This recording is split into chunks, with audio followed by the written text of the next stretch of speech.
Nah, teman-teman, kita lanjut ya ke bagian kedua dari penjelasan tentang pemeriksaan penyakit pada sistem integumen. Come on.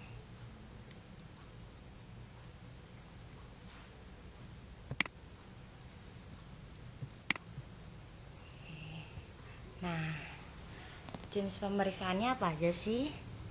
Yang pertama, pemeriksaan fisik.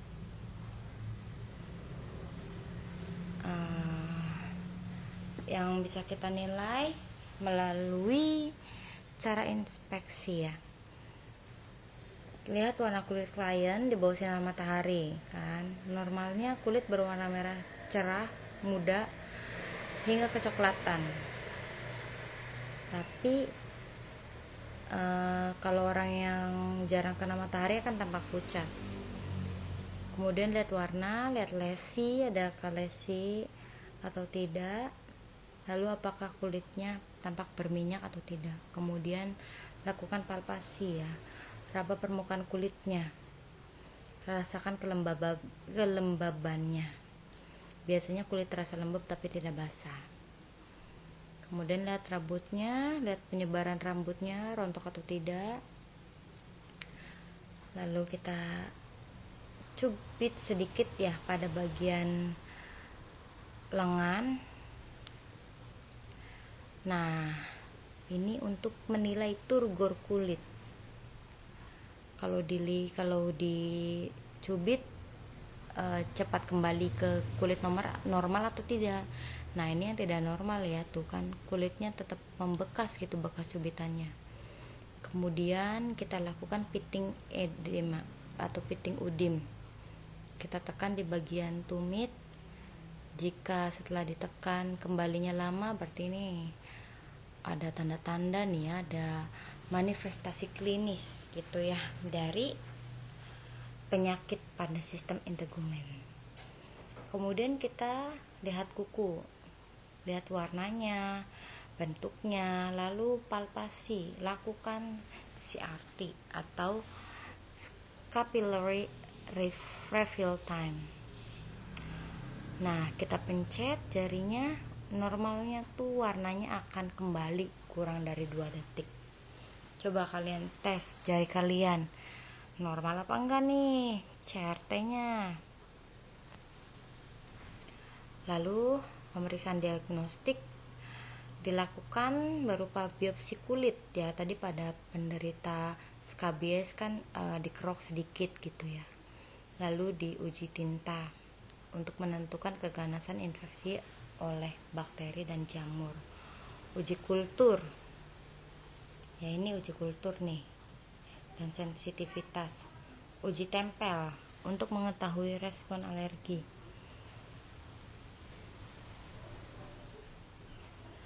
Uji tempel ini dilakukan pada klien yang diduga menderita alergi ya, untuk melihat apakah lesi tersebut tuh ada kaitannya dengan faktor imunologis apa enggak gitu, dan juga untuk mengidentifikasi respon alerginya. Nah, kemudian ada jenis penyakit kulit juga namanya urtikaria. Apa sih itu urtikaria? Adalah kondisi kelainan kulit berupa reaksi terhadap berbagai macam penyebab, umumnya berupa alergi. Cirinya bentol yang tegas, merah-merah, gatal. Pemeriksaannya dilakukan dari pemeriksaan darah, air seni, tinja untuk menilai infeksi. Lalu dilakukan juga pemeriksaan imunologis untuk mengatur kadar IgA dan bagian dari leukosit.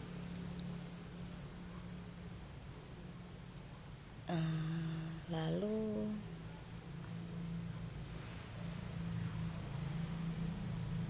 tes kulit dan eliminasi makanan.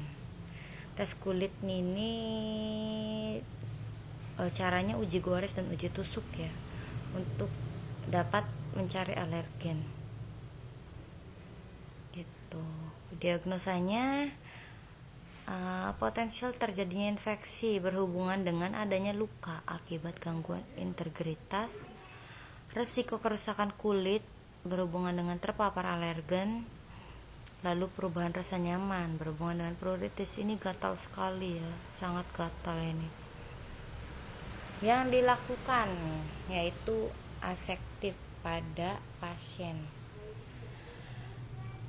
Padahal tujuannya untuk mencegah kontaminasi kuman gitu ya.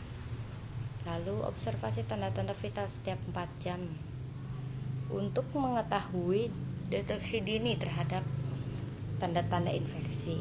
Lalu kita jaga lingkungan klien tetap bersih untuk menghindari alergi yang dapat meningkatkan urtikaria. Urtikaria sendiri ini udah sangat menyusahkan pasien ya. Gimana kalau ditambah dengan alergi lain? Bisa-bisa pasien nggak bisa makan, nggak bisa tidur gitu ya, gelisah terus. Ini contohnya urtikaria. Adakah dari kalian yang punya urtikaria kayak gini? Atau biduran ya, orang awam bilangnya biduran.